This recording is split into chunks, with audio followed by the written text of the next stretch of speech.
Terry with Randolph County 4-H. Today we're going to talk about bicycle helmets and riding a bicycle. Now, once you have mastered the ABCs of bike riding, it's time to make sure you have the correct equipment. North Carolina state law states that if you ride a bicycle on a state-maintained road, then you need a bicycle helmet. Now, Randolph County 4-H would suggest to you, no matter what age you are, even if you're a little bit over 16, like myself, then you would need to wear a helmet. All of those bike riders with a brain would need a bicycle helmet, okay? If you have a brain in your head, then you would need a bicycle helmet instead of a football helmet, an underwater firefighting helmet, a chocolate cake making helmet, whatever kind of other helmets there are in the world, those are made for that specific activity. A bicycle helmet, which will have a little sticker in here that says that it complies with the U.S. Consumer Product Safety Commission safety standards. That means, okay, if you want to ask a trusted adult or if you want to trust me, that this helmet will help with any impact you might have. Okay, once you get the helmet, you're going to put it on your head, okay, and make sure it fits. Guess what? I have this beautiful ponytail today, so I'm going to need to sacrifice my hairdo, okay, for this safety. I'm going to get my scissor fingers out of my back pocket.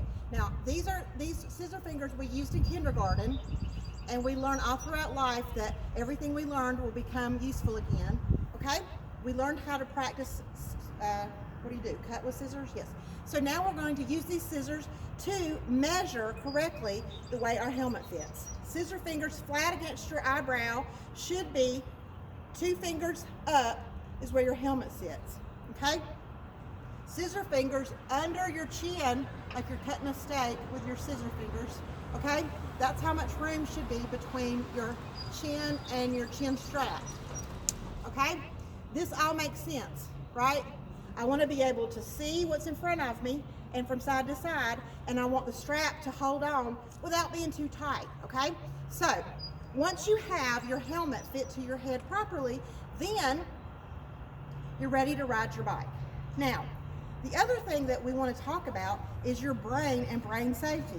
Allison, would you like to bring your brain over here and let me discuss it? Absolutely, Okay, Jody. thank you. Okay, Allison has her brain. Is that your brain? It is. Okay, We no, removed it. No. she did not take the brain out of her head. This is somebody else's brain. But we have this to show you that that's what your helmet is going to help cover. Okay, you have a skull that covers the brain, but as we age, our skull closes up completely and it becomes more safe. But no matter how old you are, you still have a lot going on in that brain. Allison, if you'll show them the frontal lobe there, the front part of your brain, where you learn about reasoning and decision making, that's an important part of your brain. Okay, there's other parts of your brain that help you to know how to smell and remember things, how to count, how to make good choices, how to speak, how to hear.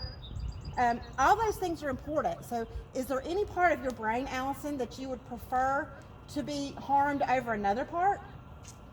No, not really. I'd like to keep all of it safe and protected from my helmet. Absolutely. So make sure when you ride a bicycle and you possess a brain in your head that you wear the handy dandy bicycle helmet. And remember, safety is cool in every situation. Have a great ride. Perfect.